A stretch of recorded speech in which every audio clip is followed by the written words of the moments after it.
Eu sou Leandro Viana e o que foi esse sétimo episódio de Paradise, meus queridos? Esse vídeo vai estar cheio de spoilers, já aviso vocês. E quem está acompanhando aqui a nossa cobertura desde o primeiro episódio, onde eu falei sobre viagem no tempo, sobre realidade paralela, sobre o Link ser filho da Sinatra, esse é o episódio que confirma todas as nossas teorias. Sério, assim, eu tô muito feliz por todo mundo que acreditou nessa loucura junto comigo. E aliás, quando o Link soltou a referência aqui, ó, Darth Vader e Luke, cara, ali eu tinha certeza. Só faltou a Sinatra dizer, Link, eu sou sua mãe. Mas se tu aqui, ó, ainda tá confuso com o que está acontecendo, aumenta o volume, porque depois da vinheta é hora de falar de todos os detalhes desse penúltimo episódio da segunda temporada de Paradise.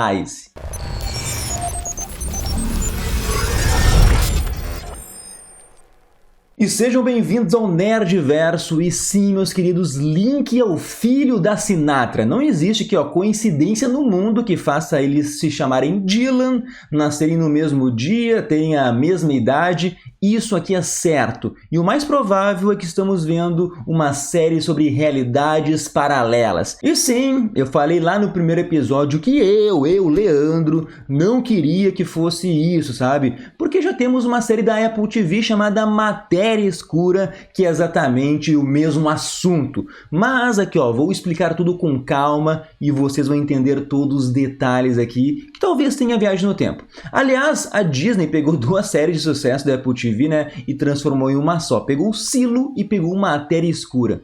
E o mais provável é que o bunker de Paradise se comporte da mesma maneira que a caixa de Matéria Escura, e que a gente está novamente falando aí do gato de Schrödinger, né? Desculpa aí o meu péssimo alemão. Então, Alex, através da energia e dos reatores nucleares, e ela está fazendo o bunker talvez saltar por linhas do tempo alternativas, realidades paralelas. De certa forma, o tempo está sendo manipulado aqui. Eu ainda acho que a Alex consegue se corresponder com o futuro e passado, modificar algumas coisas para então criar universos paralelos. E eu não estou falando isso do puro achismo, tá? A Sinatra nos mostrou várias realidades e agora eu quero saber quem é que prestou atenção aqui, ó. Quando o bunker está sendo aberto e a Sinatra coloca a mão no sol, a gente vê vários cortes, umas 3 ou 4 tomadas diferentes, com movimentos diferentes, e é aqui onde os roteiristas geniais estão colocando pistas, dicas, que essa cena já aconteceu em 4 realidades diferentes, que isso aconteceu de diferentes maneiras. Não faz sentido esses cortes bruscos. E olha só, depois que ela descobre que o Dylan é filho dela, prestem atenção, ela acorda do lado do marido, né, com uma cara triste e, de novo, temos um corte brusco com ela beijando o marido, abraçando ela. Não faz sentido essa edição ser desse jeito, e aqui eu teorizo que a primeira cena é uma realidade onde ela não descobriu que o Link era o Dylan, que daí ela iria talvez para a reunião de emergência, não ocorreria o lockdown, e depois temos a cena que ela dá um beijo no marido, abraça ele ali, que é a realidade que estamos acompanhando. Aliás, esse abraço parece muito uma Sinatra se despedindo daquela versão do marido, daquela realidade, se despedindo de tudo, porque agora ela sabe que a tecnologia realmente funcionou. A Sinatra então vai visitar a Alex, né? E o próximo episódio talvez seja ela fazendo Alex pular para uma outra realidade em busca aí do seu mundo perfeito, onde Dylan está vivo e onde não, talvez aconteceu o fim do mundo, né?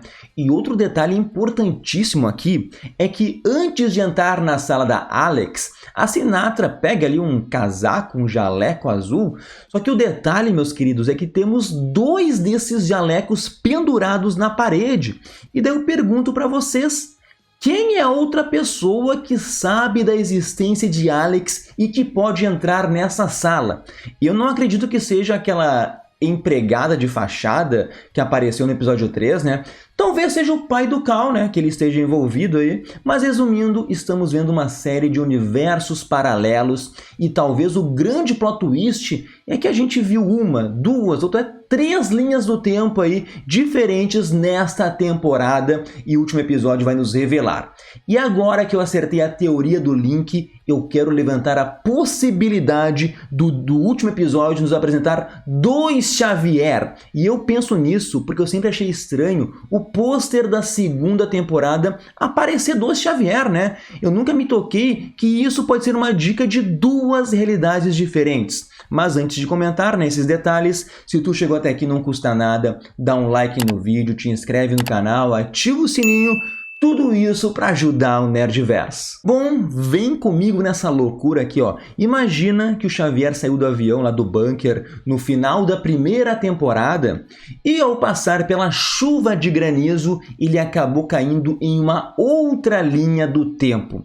E agora ele tá voltando pro bunker, mas talvez, né, quando ele chegar lá, não vai ser o mesmo bunker que ele deixou. Xavier era da linha do tempo onde o Link morreu, né, quando criança. O Xavier está tendo aquelas visões justamente porque está na realidade errada. E se o Xavier cruzou a linha do tempo sem estar dentro do bunker, talvez exista a possibilidade de termos 2 Xavier. E eu até apostaria que na realidade 1 da primeira temporada, a Terry morreu. E a Sinatra só tinha a gravação da Terry nessa realidade onde o Link/Dylan está vivo, né? Então podem comentar aí se vocês acham que isso é muito loucura da minha cabeça, se vocês acham que existe uma pequena possibilidade disso, deixem nos comentários também. E só para a gente continuar nesse assunto aqui, ó, mais sobre os sangramentos nasais ou nariz, a gente viu o nariz da Sinatra sangrando ali, o do Xavier também, enquanto ele está lá no trem indo para o Colorado. E eu acho que isso tem muita importância, como eu já disse lá no vídeo 1, tá, gurizada? Podem ser momentos que uma tomada de decisão cria realidades diferentes, totalmente diferentes.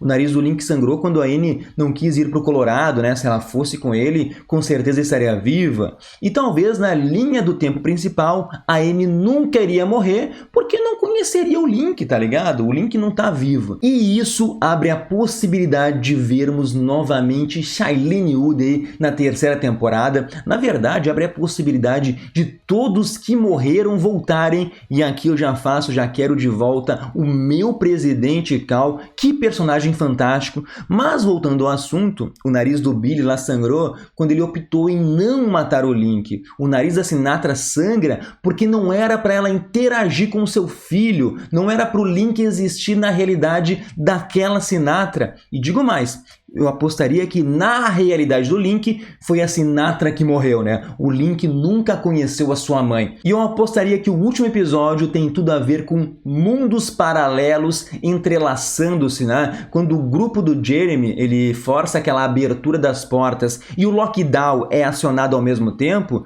estamos vendo então a colisão de 2 mundos, um resultado que talvez nem a tecnologia Alex consiga prever ou entender, vai saber, né? Mas aqui, ó, antes de falar do final, do craque do jogo aí, que foi o presidente Cal, deixa eu aproveitar para fazer um super convite para vocês, para todos participarem do Clube Nerdverso, porque é um jeito de vocês, pô, ajudarem o canal aqui, para a gente também poder fazer mais vídeos durante a semana. Temos planos a partir de R$ 4,90, onde vocês já entram para o nosso grupo do Whats. Lá todo dia a gente conversa de séries, filmes, teorias. E a partir do nível 2, vocês já concorrem todo mês a um super prêmio e toda semana tem sorteio de ingresso de cinema. O nome de quem faz parte do clube aí e de quem acredita no projeto sempre aparece aqui no ladinho. Muito obrigado a todos vocês. E eu vou deixar o link para quem quiser participar do clube aí na descrição do vídeo, né? Então vocês podem também se tornar membros do YouTube que garantem os mesmos benefícios. Então vamos lá, meus queridos, aquele monólogo final do Cal lá ali no final do episódio. Nossa, sensacional! E isso se conecta diretamente também com o livro de cabeceira dele, que era sobre a queda do Império Romano. Mas vamos lembrar que o Cal, ele queria ser professor, né? O pai dele que não deixou. Ele queria ser professor de inglês, que aqui no Brasil seria o famoso professor de português. Isso quer dizer, então, que apesar do Cal aparentar ser uma pessoa ignorante, eu diria, ele é muito inteligente. Pô, o Cal é culto, o Cal lê livros, e esse final nos mostra como a diversidade ela é importante assim, em todos os ramos, né? Tanto na educação quanto nos negócios. Tu pode ter uma equipe com cientistas mais brilhantes e talvez isso faça eles perderem esses pontos cegos. E o Cal não era cientista, mas ele tem ali conhecimento de história, de impérios que caíram quando estavam no seu auge, né? Daí veio aquela soberba. Então o Cal conhece os esportes e por isso tem uma perspectiva diferente. Então a gente teve ali um contraste no começo do episódio, né, com a ignorância do Cal sobre como funciona o bunker, e até o final do episódio onde destacaram quanto o Cal de verdade é inteligentíssimo. Chega a ser poético isso. Aliás, o ator James Marsden tá de parabéns, que atuação. Ele até vai estar na segunda temporada da série Seus Amigos e Vizinhos da Apple TV, que estreia agora em abril, né? Série com o John Hamm como protagonista, e eu quero muito ver a atuação do Marsden por lá. Mas voltando aqui para Paradise, o Cal foi genial, ele perguntou o que acontece se o bunker ele sofrer então uma queda de oxigênio ao mesmo tempo que tem um ataque simultâneo, né? Porque, né, um faz o bunker abrir as portas automaticamente e o lockdown manda fechar as portas automaticamente. E é aqui que entra a genialidade do Cal, né? Porque ele fala, se tem uma mínima chance de acontecer, pode acontecer. Tem que ter um plano B, sabe? E os cientistas não tinham porque a probabilidade era muito pequena, né? Então, com certeza, isso que aconteceu talvez sobrecarregue os reatores nucleares. Talvez nós estamos prestes a ver um acidente no estilo Chernobyl, uma explosão, e ao mesmo tempo talvez a Sinatra esteja pedindo para Alex pular para uma outra realidade, sobrecarregando ainda mais os reatores. É bem possível que exista essa grande explosão que talvez resete tudo ou vai unir duas linhas temporais, vai colidir mundos, né? E de novo a gente cai na teoria de dois Xavier existirem ao mesmo tempo. O bunker pode entrar em colapso e eu nem consigo pensar no que pode acontecer aí. A série pode ir por vários caminhos, né? Agora que as realidades paralelas estão praticamente confirmadas. E isso me faz pensar que o cientista que criou o programa Alex, ele sabia que nunca poderia salvar a esposa, mas ele queria encontrar ela em uma outra linha do tempo, né? Onde ela não ficava doente e talvez ele nunca conseguiu encontrar, né? Talvez a doença da esposa seja ali um ponto absoluto, né? Imutável. E só para falar de dois arcos do episódio aí que foram ofuscados, né? Por esse final, temos a Jane sendo morta pela Gabriela, né? Pô, nem parece a Jane, né? Meditação do Rambo, assassina suprema do episódio passado. Pô, essa Jane caiu aí uma emboscada, cara. Ela foi apunhalada pelas costas de uma forma amadora, eu diria. E eu acredito que sim, essa Jane morreu ali. Mas como estamos trabalhando aí com o multiverso, nada impede que Jane volte, né? E temos também o arco do Gary, que fica, como eu disse, totalmente ofuscado com a revelação do Link ser o filho da Sinatra. Mas aconteceu basicamente aquilo que eu mencionei semana passada, o mais clichê de tudo.